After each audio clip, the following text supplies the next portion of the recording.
इनके साथ उलझना ठीक नहीं, क्योंकि ये जब यहीं बैठे बैठे इस तरह से सिंह का वध कर सकते हैं तो मेरे साथ तो कुछ भी कर सकते हैं। तो थोड़ा घबरा गया है,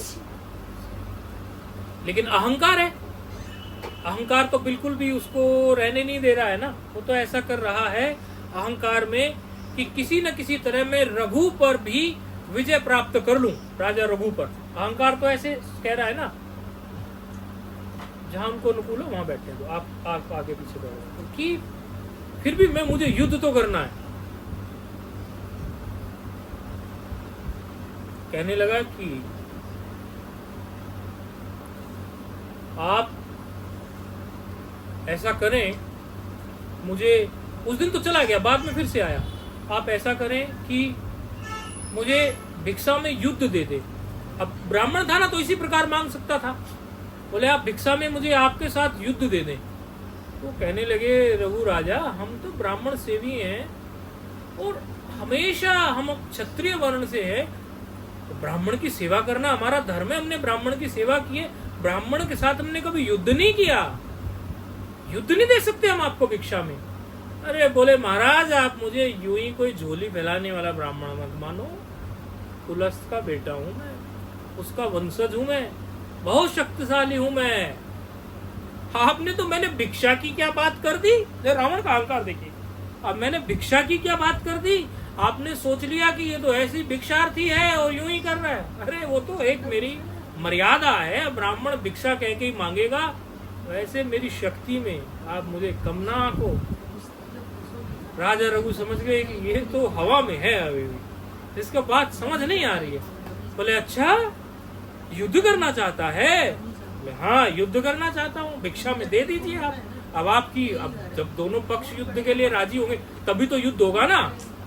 अब आज के जमाने की तरह नहीं था कि आज के जमाने में तो कोई राजी हो ना हो पीछे से हमला कर देते हैं। आज के, पहले ऐसा नहीं था, महाभारत काल में भी दोनों पक्ष सहमत होते थे, बाकायदा युद्ध होता था, मतलब सामने से चुनौती दी जाती थी, पीछे से नहीं कहा जाता। तो बोले मुझे भिक्षा में युद्ध दीजिए आप। बोले रावण तू एक बात बता, पहले तू 2 मिनट मेरी बात सुन, तूने लंका बनाई है ना? बोले हाँ। अच्छा देख, रेत ले लिया इतना, रेत लेके रेत से यूं यूं चित्र बनाना शुरू किया, मैप टाइप का। बोले रावण देखना जरा, ये ऐसे ऐसे जो बना रहा हूं मैं, लंका का ये कक्ष है ना, फिर ऐसा कक्ष उसके पास बना है ना, फिर उसके पास ये वाटिका बनी है ना, फिर उसके पास ये अच्छा झरना बनाया हुआ है ना, ऐसा ही है ना? बोले हाँ है तो ऐसा ही। वो फिर घबराया, बोले यहीं बैठे बैठे देख रहे हैं कि मेरी लंका कैसे कैसे बनी हुई है, थोड़ा डर तो हुआ उसके अंदर। रघु ने सोचा, राजा रघु ने, कि इसको थोड़ा थोड़ा डर से ही मानने वाला, वैसे नहीं मानने वाला, इसे विद्या दिखानी पड़ेगी कि तू मुझे भी खाली एक राजा मत मान, मैं राज ऋषि हूँ, नित्य संध्या वंदन करता हूँ, अग्निहोत्र करता हूँ, नियम से चलता हूँ, मैं राजा जरूर हूँ लेकिन ऋषियों के जैसा जीवन जीता हूँ, मेरे पास भी बहुत कुछ है, इसको थोड़ा थोड़ा सा प्रदर्शन करके दिखाना पड़ेगा, वरना मानने वाला नहीं। कई लोग आते हैं ना हमारे पास भी, तो हम तो किसी को कोई प्रदर्शन नहीं करते, भगवान ही करा देते हैं। कई बार थोड़ा लाइटली ले लेते हैं, कुछ लेते हैं, कुछ ही दिनों में फिर धड़ाक धुम हो जाते हैं, धड़ाक धुम। हम एक फ्रेंडली वे में बात करते रहते हैं, कई बार कई लोगों से, बच्चों से, बड़ों से भी। हमें लगता है कि आज का जो समाज है उसको थोड़ा फ्रेंडली वे से ही लेके चलो, अब उनमें इतनी सामर्थ्य नहीं है कि उनको ज्यादा डांट दोगे फिर भी वो थोड़ा फ्रेंडली हम ले लेते हैं, तो वो फ्रेंडली हो जाते हैं ना, तो वो हल्के में ले लेता है, फिर हम थोड़ा किनारा कर लेते हैं, फिर वो अपने आप धड़ाक धुम झोंके खाता रहता है अपनी जिंदगी में। हमें तो कुछ करना भी नहीं पड़ता, ईश्वर ही कर लेते हैं इतना काम हमारा, हम नहीं करते। लेकिन उस समय उन्हें लगा होगा कि राजा रघु को ये मानेगा नहीं, तो लंका ये है ना कमरा, ये है ना ये करना। फिर सोचा, फिर भी उसने, तो भी क्या है, किसी सिद्धि से देख लिया होगा तो भी मेरा क्या बिगाड़ेंगे, फिर भी ऐसा सोच रहा है सामने खड़े खड़े ही। राजा रघु को लगा मान नहीं रहा है अभी भी, ये समझ नहीं रहा है तू खड़ा किसके सामने है। तो राजा रघु ने क्या किया, थोड़ी सी जो लंका का इतना पोर्शन था ना, हाथ से उसको मिटा दिया जो बनाया था। लेकिन बोले एक काम कर, तू युद्ध मुझसे बाद में करना, जा तू पहले लंका जाके देख। वो गया तो उतने कमरे थे ही नहीं वहां, जितों पे हाथ फेर दिया। मन मन में सोचने लगा अच्छा हुआ पूरी लंका ना बनाई थी उन्होंने रेत से, और उस पे फिर हाथ फिरा देते, मेरी तो लंका गई थी। अब ये थोड़ा ठंडा पड़ गया। लेकिन जिसके अंदर अहंकार हो और पाशवी वृत्ति हो, तो कीड़ा ही ऐसा घुसा होता है कि कुछ टाइम तक ठंडा रहता है, वो फिर से होता है।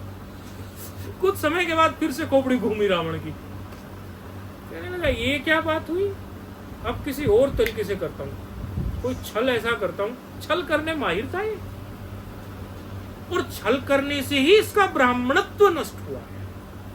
कई बार ये कहते हैं कि भाई ब्राह्मण का वध करना तो गलत है, कैसा भी ब्राह्मण हो, चाहे शास्त्र में ही आया कैसा भी ब्राह्मण हो, लेकिन ब्राह्मण का वध करना ठीक नहीं है। तो कहते हैं ब्राह्मण के अंदर जब कोई ब्राह्मणत्व ही नहीं बचा, ब्राह्मण के अंदर जब कोई ब्राह्मणत्व ही नहीं बचा, तो उस ब्राह्मण का वध करने में क्या दोष है? क्यों ब्राह्मणत्व क्यों नहीं बचा ब्राह्मण के अंदर? क्योंकि उसने छल किया। पहला छल सुनो, ये आपने दूसरा छल तो सुना हुआ है, माँ सीता को हर के ले गया रावण, ये तो आपने दूसरा छल, प्रसिद्ध छल सुना है। ये तो सब लोगों ने प्रसिद्ध छल सुना है कि माँ सीता को रावण ले गया था। लेकिन इससे पहले जो छल किया वो सुन लो। पाप एकदम से नहीं होते, पाप इकट्ठे होते होते होते होते पाप इकट्ठे होते हैं। जो सत्संग में आ गए वो भाग्यशाली, जो रह गए वो दुर्भाग्यशाली, और जो आने से रुक गए या रोक दिए वो और दुर्भाग्यशाली। तो रिकॉर्डिंग सुन लेंगे जो नहीं आता। पहले भी हमने आते ही बताई थी, आप नए आए इसलिए फिर से बताए, लेट आए मतलब। तो पहला छल इसका सुनिए, रावण ने सीता मैया को उठा के ले गया छल से, वो दूसरा है, पहला सुनिए। अब इसके मन में आया कि फिर से मैं कुछ ऐसी युक्ति लगाऊं कि रघु को परास्त करूं। राजा रघु, राम जी जिनके वंशज, उनकी कथा चल रही है, बार बार रिपीट इसलिए कर देते हैं, कई लोगों की आंख ही ना लग जाए, कई लोग नए भी आ जाते हैं। अब इसने प्लानिंग की, ये राजा रघु का वेश बनाकर उनके कक्ष में चला गया जहां माता यानी रघु जी की धर्मपत्नी थी। देखो छल इसका। लेकिन वो भी पातिव्रत्य धर्म का पालन करती थी, नियम से रहती थी, और इतने बड़े राज ऋषि की धर्मपत्नी थी। तो उन्होंने देखती पहचानने, बोले ये तो दुष्ट कोई और है, ये हमारे रघु तो नहीं है, ये हमारे पतिदेव नहीं है, ये दुष्ट और है कोई। उन्होंने उनके साथ मिलने जुलने से मना कर दिया, चला गया। अब राजा रघु को लगा ये अति हो गई। यहां तक ठीक था कि हमसे युद्ध की बात करता था, हमने उसको टाइम टाइम पर आगे पीछे करके उसकी बुद्धि को मोड़ के भेज दिया डराकर। इसने तो अति कर दी, मतलब हमारे घर में प्रवेश कर गया, और महल के बिल्कुल अंतःपुर में ऐसी जगह प्रवेश कर गया जहां हमारे ऐसे इस प्रकार की घटना, हमारी पत्नी के पास ऐसे रूप बना के आ गया, ये अति हो गई है। अब इसको दंड देना पड़ेगा। और राजा रघु तपस्वी थे, विद्या धनुर्विद्या में निपुण थे, और अनेक प्रकार के अस्त्र शस्त्र उनके पास तपस्या करके प्राप्त थे। उन्होंने निकाला बाण, बोले अब मैं यहीं से संकल्प करता हूं और इसको उड़ाता हूं बाण से। एक से एक शक्तिशाली बाण। अभी जो मिसाइल की खोज हो रही है, अभी ये एक बार छोड़ने के बाद इनमें पॉज बटन नहीं है, पहले पॉज बटन भी था। ये तरक्की कर करके विज्ञान आगे तो पहुंच गया, लेकिन यदि एक बार मिसाइल का बटन दब गया तो फिर उसको पॉज नहीं कर पाते, लेकिन पहले ऐसा था। तो जैसे ही निकाल के चले तो ऐसे ब्रह्मा जी प्रकट हो गए। कहने लगे राजा रघु तुम राज ऋषि हो, तुम क्यों ब्रह्म हत्या के चक्कर में पड़ रहे हो? बोले महाराज ब्रह्म हत्या तो मानी नहीं जाएगी, ब्राह्मण जैसे उसका कोई काम नहीं बचा। अथाह छल कर लिया इसने। आप देख रहे हो, पहले मेरे साथ भिड़ने आया, मैंने इसको भेज दिया, अब दोबारा आया है तो ये ऐसे रूप में आया कि हमारी पत्नी का पातिव्रत्य धर्म तोड़ने के लिए रूप बना के आ गया, ऐसा छल। बोले फिर भी तुम ये बाण मत चलाओ, ये बाण को रोक लिया ब्रह्मा जी ने। बोले क्यों? अरे बोले बहुत बड़ी लीला होने वाली है, तुम्हारे वंश में ही आएंगे, तुम्हारे वंश के ही लोग इनको मारेंगे, और ऐसी घटनाएं होंगी कि उनके यश का गुणगान होगा और सदा पूजित होंगे इसका वध करने से। तुम मत करो, तुम छोड़ दो। सुनी थी ये कथा किसने पहले? जिसने सुनी होगी उसको 1100 रुपये में दूंगा, लेकिन ईमानदारी से बताना। बीच में इसलिए पूछ लिया, यदि सुनी होगी नहीं सुनी होगी तो हाँ भरी ली, और यदि सुनी ना होके भी ये कह दिया सुनी थी तो आगे की कथा पूछ लूंगा। नहीं तो आप झूठ ना बोल पाओ, आपको फंसा दिया फिर। आगे की कथा पूछूंगा, आप बता नहीं पाओगे। ब्रह्मा जी ने यहाँ जो है उनसे बाण कहा मुझे दे दो, मृत्यु बाण था वो। ब्रह्मा जी ने ले लिया, मामला वहीं सुलट गया। अब दोनों का कॉम्प्रोमाइज भी हो गया कि छोड़ो, अब भिड़ने का कुछ नहीं है। रावण भी जान ही चुका था कि मृत्यु तेरी निश्चित ही थी, आज तो ब्रह्मा जी ने बचा लिया, क्योंकि वो बाण ही ऐसा था मृत्यु। अब रावण के दिमाग में ये आया कि चलो ये मामला तो सुलट गया, लेकिन ये बाण तो ब्रह्मा जी के पास है और मेरे मृत्यु के संकल्प से छोड़ा तो जा चुका है, अर्थात मृत्यु तो मेरी इससे ही हो जाएगी, आज नहीं तो कल हो जाएगी। इस बाण को किसी तरह हासिल किया जाए।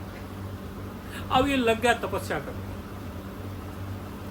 तपस्या करके इसने प्रसन्न करके वो बाण ले लिया। तो कई पुराने लोग एक बात कहते हैं कि भाई इसने काल को पाटी से बांध रखा था रावण ने। वो काल नहीं बंधा हुआ था पाटी से, वो बाण जो था उसने अपने घर में ही रख रखा था, वो उसका जो मृत्यु बाण था। अब देखिए ये कथा कैसे चलती।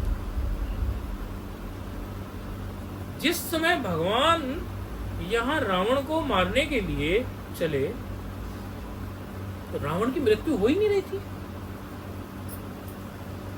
तो रावण की जब मृत्यु नहीं हो रही थी तो सोचा ये तो बड़ा ही गड़बड़ मामला हो रहा है, ये कैसे मृत्यु होगी।